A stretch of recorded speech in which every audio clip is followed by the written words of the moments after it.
Well, we finished up our series called Life on Mission, and I'm glad that so many were a part of that. There's some of our small groups are still doing that study, so it's still going on for them. We still have books available. If you want to get one of those books, you can let us know out at the information desk there if you need to get a book. But today we're starting this shift of gears to, just for 3 weeks here, we're going to be focusing on a new subject. And the subject I've picked for this 3-week series is how to be rich. How to be rich. Now, notice I didn't say how to get rich. I'm not one of those pastors that's going to try to tell you, here's God's plan for you, here's you take these steps, you're going to get rich because you're a Christian. That's not what we're talking about here. What we're talking about here is how to be rich. Now, some of you are thinking, well, I'm not rich. It's okay. As your pastor, I'm praying that you will be blessed financially. I am. I want you, every one of you, to be blessed financially. But here's the thing. I want you to be good at it. And I want to be good at it. Because the truth is, most Americans aren't good at being rich. Most Americans aren't good at being rich. You know how we know that? Here's one way. All the statistics show that over the past 50 years, the studies that have been done, that the more money we make, the less generous we are. The more money we make, the less generous we become. You'd think it'd be the opposite, wouldn't you? But it's not. Now, I'm not talking about dollar amounts. I'm talking about percentages that we give away. The more we make, the smaller percentage of it we give away and we share with other people. That tells me we're not doing something right. We're not really on top of this thing of how to be good rich people. And you say, well, I'm not rich. But let me remind you of this. If you have an annual household income of $40,000, you're in the top 4% of wage earners in the world. The top 4% at just $40,000 a year. Some of you think, well, I don't make $40,000. If you make $30,000 a year, you're still in the top 10% of the world's wage earners. Top 10% in the world. So I know you don't think of yourself as rich. That's okay. But maybe you'll get rich one day, and I want you to be good at it if you do, okay?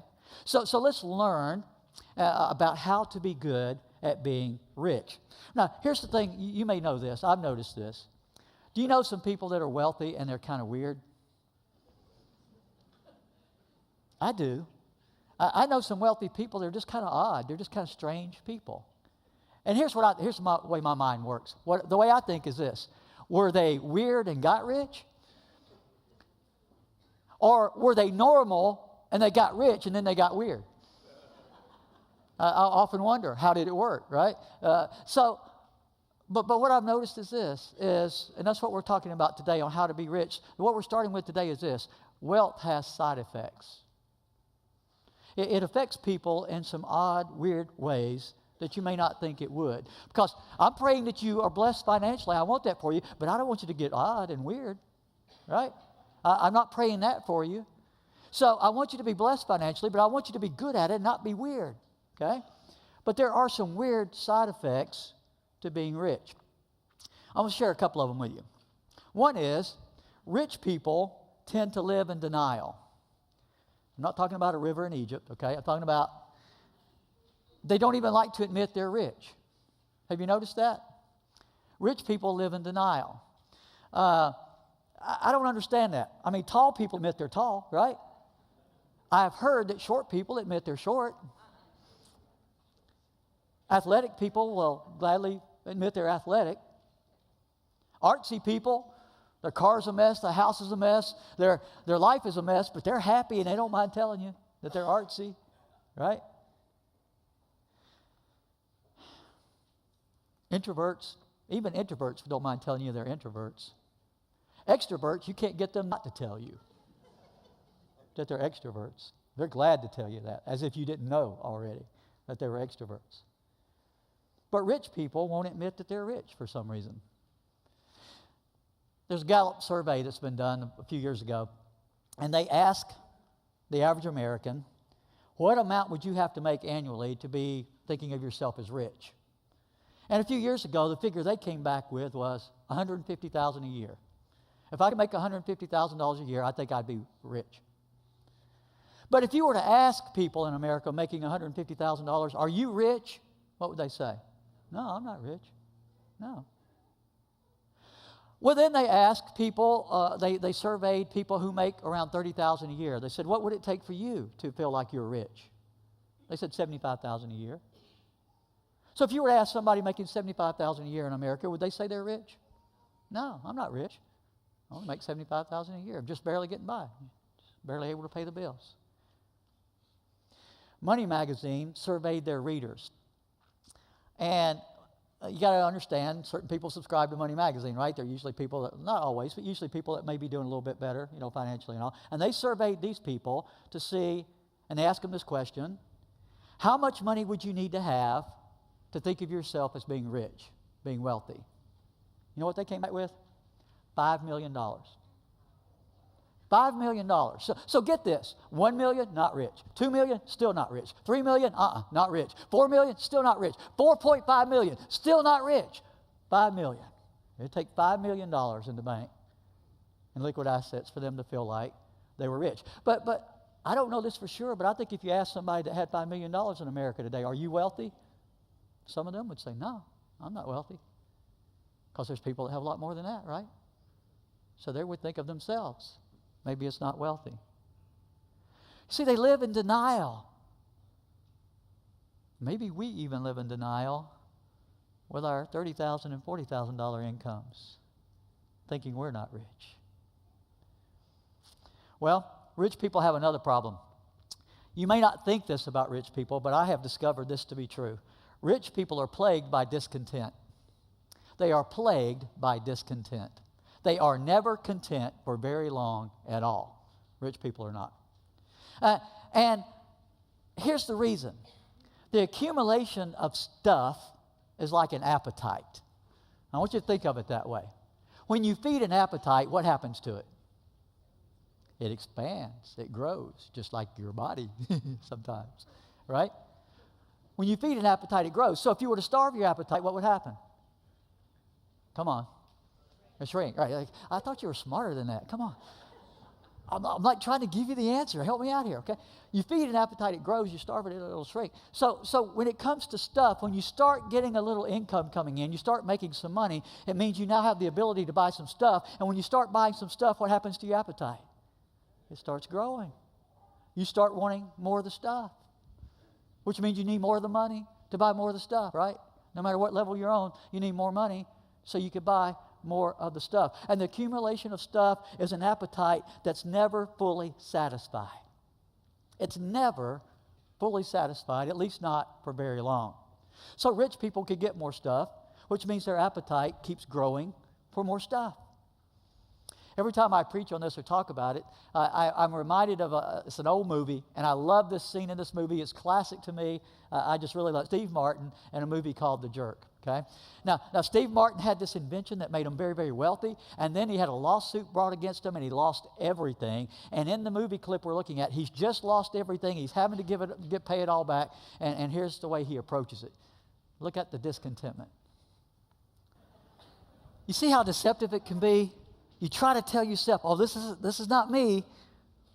But we start adding on stuff that we think we have to have. It becomes something that we say we don't need, but yet we keep grabbing after it, don't we? It begins to control us. That's what happens to an appetite. And wealth is that kind of appetite for stuff.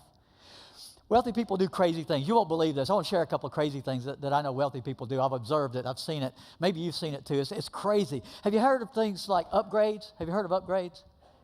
Right. This is crazy. You won't believe this, but here's what will happen, all right? This is what wealthy people, they'll be driving a car, and they'll drive it into a dealership car lot somewhere. And they will leave that car there with the dealer.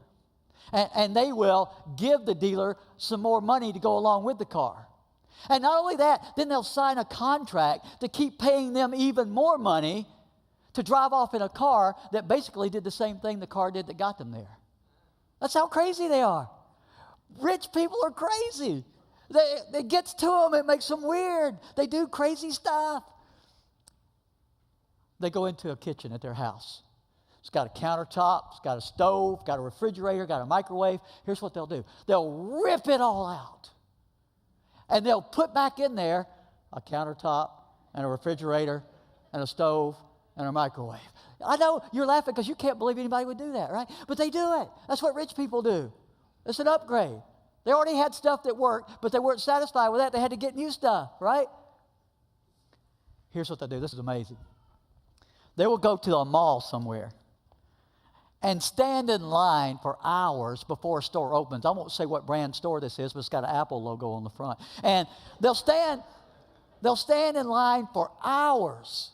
And while in line, they will pull out their phone and text their friends and tell them, I'm in line to get the new iPhone. They're so excited. And they'll go in and they'll trade the phone they just texted their friend on.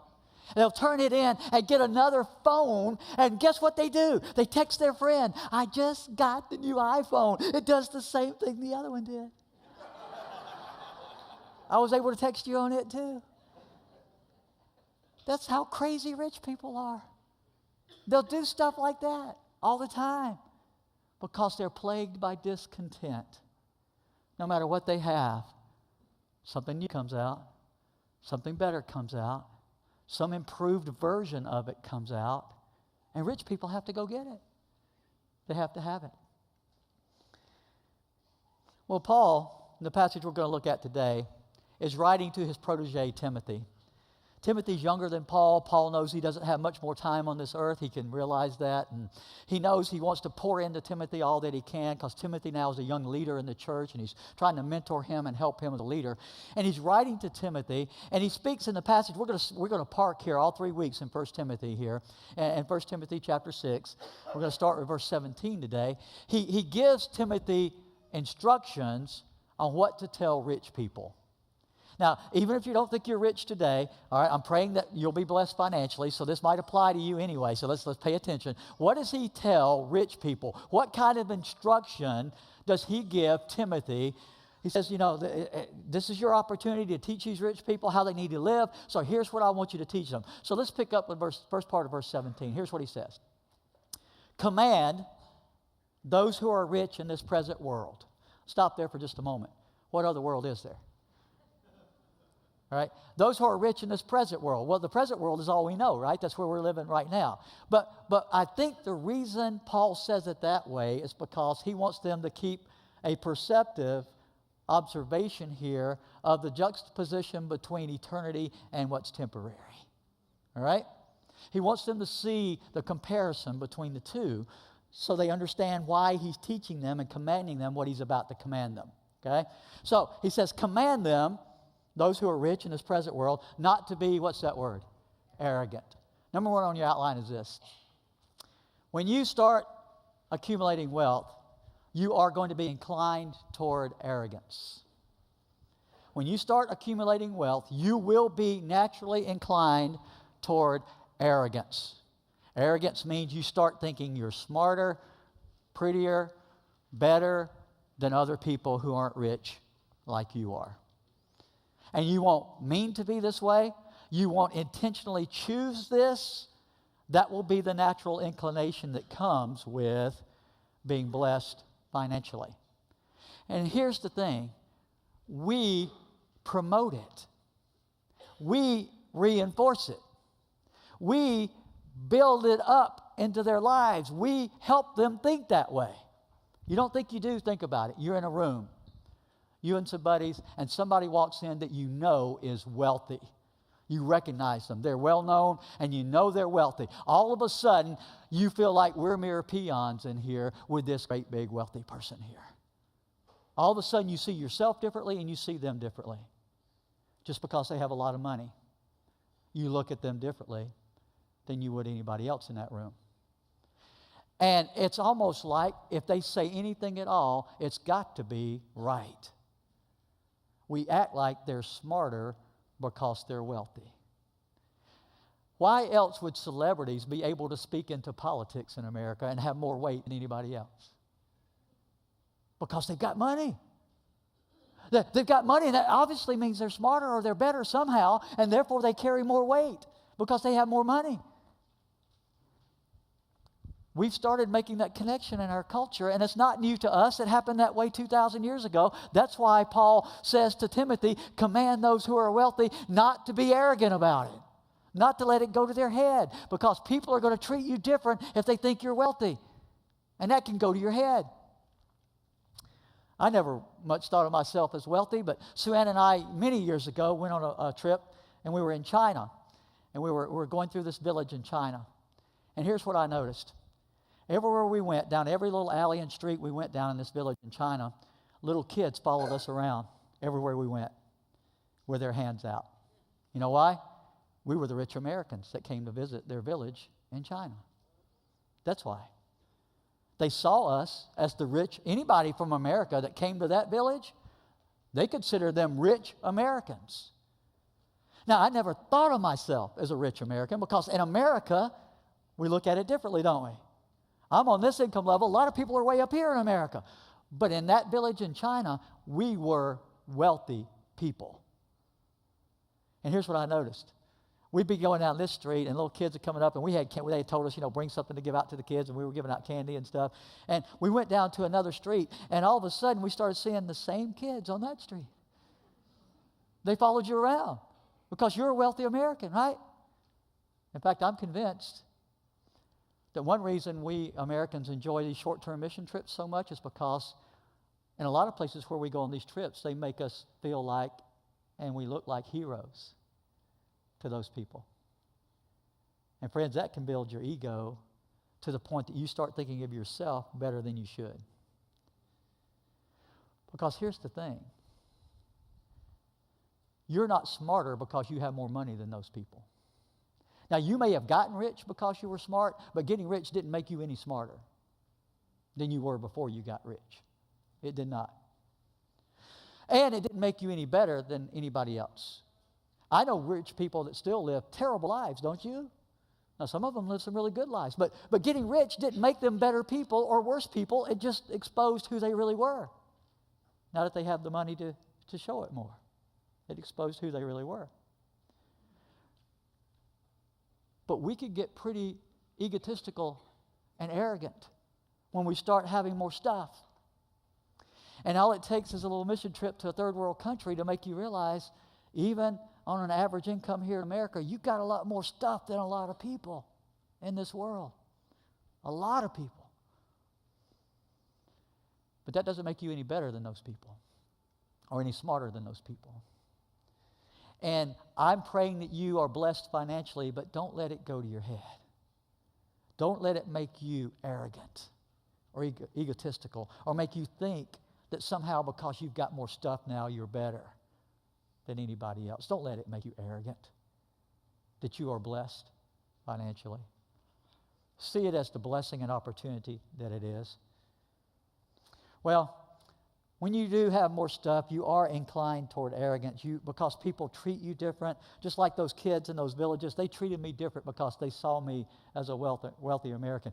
You see, some of their own people could walk down the street and none of the kids followed them around, but they followed us around because they saw us differently. Right? And when you get treated that way, you can become arrogant. And in America, it may take more for you to be treated that way, but we treat rich people differently even here in America, don't we? And that could cause arrogance on their part. So command those who are rich in this present world not to be arrogant. You're not smarter, you're not better just because you're rich. Doesn't mean God's favor is more on you than it is on a struggling Christian in a third world country. It does not mean that at all. You need to not think that way. Well, there's a second thing that happens. If you start being blessed financially, you are inclined to start putting your hope in wealth. You are inclined to start putting your hope in wealth. Look at what he says here. He said, command those who are rich in this present world not to be arrogant, nor to put their hope in what? Wealth, which is so what? Uncertain. You may not think of yourself as wealthy yet, but I want you to really examine where your hope is.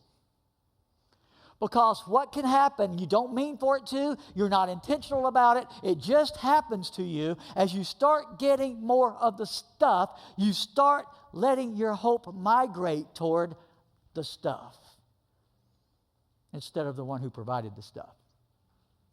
And you start thinking that it's the money and the stuff that's going to make your life safe and secure, and that's where your hope is. That's where your confidence will be. And whatever amount it is you think will make you rich or wealthy, you think if I can get to that, then my life will be secure. Even if you don't have it yet. If you're thinking that way, your hope is already migrated. It's already moved from God to the stuff, to the money. If you're thinking that I can just reach a certain level and then my life is safe and secure, then you have already started putting your hope in the stuff and in the money instead of in the God who provides the stuff. And let's face it, most of us are thinking that way in America. We're thinking there's a certain amount, there's a certain level we could get to that's going to make us safe then, that's going to bring security to my life then, if I can get there, whatever level you put it at. And just that thought means your hope has already migrated to the money instead of to God. There's a great passage in Proverbs. By the way, the author of Proverbs is richer than any of us in this room will ever be. He was the richest man in the world at that time. Here's what he said in Proverbs 18:11. The wealth of the rich is their fortified city. They imagine, because it's not true, they imagine because they're deceived. They imagine, and it's a dream world. They imagine it's just a vapor. They imagine because it's a lie, it's a wall too high to scale. They have started thinking that they have accumulated enough stuff now that they are untouchable, no matter what happens to them. Their life is now safe and secure because they have so much money now. Nothing bad can happen to them. You say, I don't think that. Then you better stop and think again. Because almost all of us, if we answered that survey, would have some level we would write down, if I had this much, I'd be okay. I'd be safe. I'd be secure. Whatever level we put that at. Okay? Our hope has migrated. Even in the church in America today, our hope has migrated to thinking that life's security is found in the bank account, in the savings, in the retirement plan. That's where our hope is. That's where our security is. It's in that stuff. And if I can just get all that where it needs to be, then I'm going to be okay. And whatever happens in this world, I'm still going to be okay because I have enough that I'm going to be okay no matter what happens. You think it makes you untouchable. So let me ask you this question. How much, I want you to really think of a figure. How much do you think it would take in liquid assets, wherever you have them?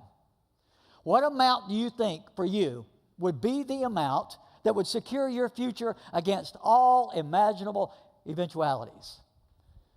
Now, I know the answer, and I'm going to give it to you. I've checked all of your financial statements, so I'm going to tell you, all right? I know the answer to this, but I want you to think. What amount do you think would be the amount that would secure your life? Just try to pick a figure, whatever it is. All right? Now, I know the answer. I'm going to give it to you. Listen to me. More than you currently have. That's the answer. I don't care who you are sitting in this room today. If you think there's an amount that will secure your life and your future, I can tell you right now, it's more than you currently have. And that will be the answer always. It will always be more than you currently have. No matter how much more you get, no matter how much you accumulate, no matter how much stuff you've got piled up, no matter how big the 401k is, no matter how much is in the bank, it will never be enough. There's not a figure that will secure your life for the future. There's not. So why do we keep putting our hope there? Why do we keep migrating that direction? Thinking that somehow we can reach this point where it's all going to be secure now. I'm going to be safe. I'm going to be okay if I can reach that level. You see, when Suanna and I have been in these third world countries, here's what we found too. None of those people think they're ever going to have the opportunity to get to any level we're on. So their hope is not inclined that direction.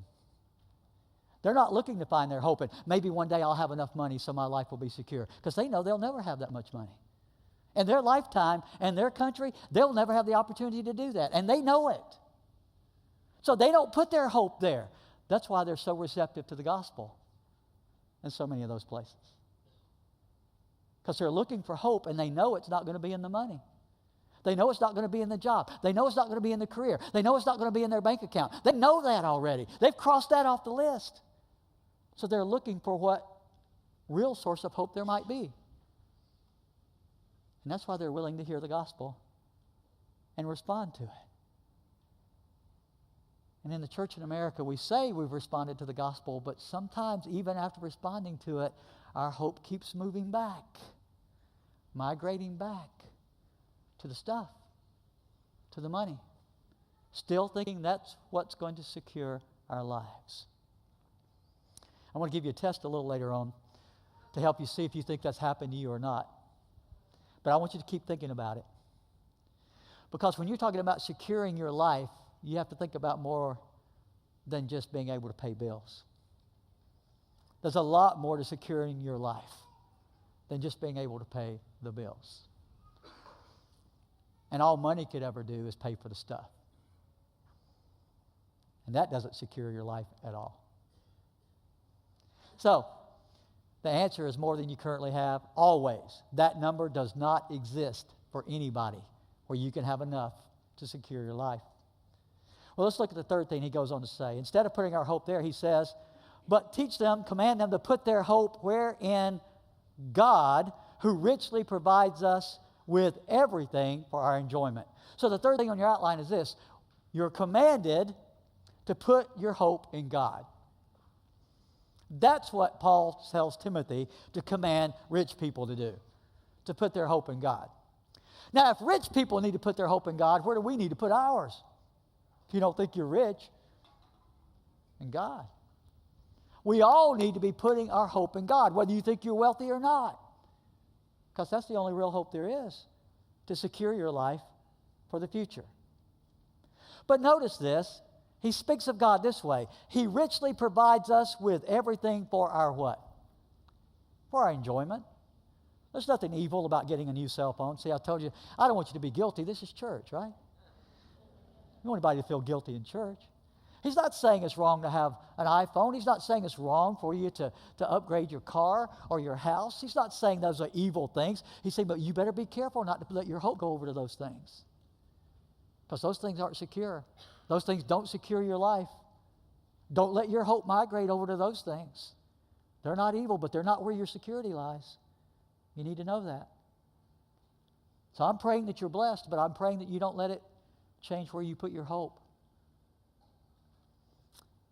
The chief competitor that God has in this world for Christians in America is not Satan. I hate to tell you this, but it's not. It's not Satan. Almost nobody in this room is sitting here thinking, what do I choose, God or Satan? God or Satan? Most of us have already made that choice, right? We said, we choose God. So it's not like, do I have to choose between God or Satan? We've already settled that. The biggest competitor God has for Christians in America is money. That's the biggest competitor God has. And Satan knows that. So Satan's not trying to get you to say, I worship Satan. Satan is trying to get you to let your hope migrate to your stuff. That's what Satan is trying to do. He wants you to put your hope in the money, in the stuff. Because Jesus said something really important. He said, where your treasure is, that's where what will be? Your heart also. Satan knows he's got you if he's got you putting your hope in your money. And God knows he doesn't have you when you start putting your hope in your money instead of in him. God and Satan both know the truth about that. It's time we know the truth about it too in the church in America. Where we put our treasure, that really shows, it reveals where our heart is. I hear people say all the time, oh, why do the preachers in the church talk about money all the time? Maybe some of you have said that. In fact, I've overheard a few of you. Because Jesus did. That's why. And you know why Jesus said so much about it? Because even 2,000 years ago, the greatest competitor God has in the lives of people is money. And so Jesus knew that he had to get the teaching out there that we needed to hear so we could get this in proper order and priority in our lives so that God could have our heart. because that's what God wants. He wants our heart. But He knows how closely tied our money is to our heart. He knows that about us. Whether we acknowledge it or not, it's the truth about all of us. What we do with our money reveals our hearts, period. There are no exceptions to this. It's true for every human being on the face of the earth. It's true for me, and it's true for you. So Jesus talked about money more than He did anything else. A lot more than He talked about heaven or hell. Because He knew the real competition for our hearts would rest right there with how we let our hope either go to God or our hope go toward our money. Where are we going to put our hope? The chief competitor with your Heavenly Father is money. Wealth can become a substitute for God. And God knows that. Stuff, money, and the desire for it can take the place of God in your life. And we're all susceptible to it. Every one of us.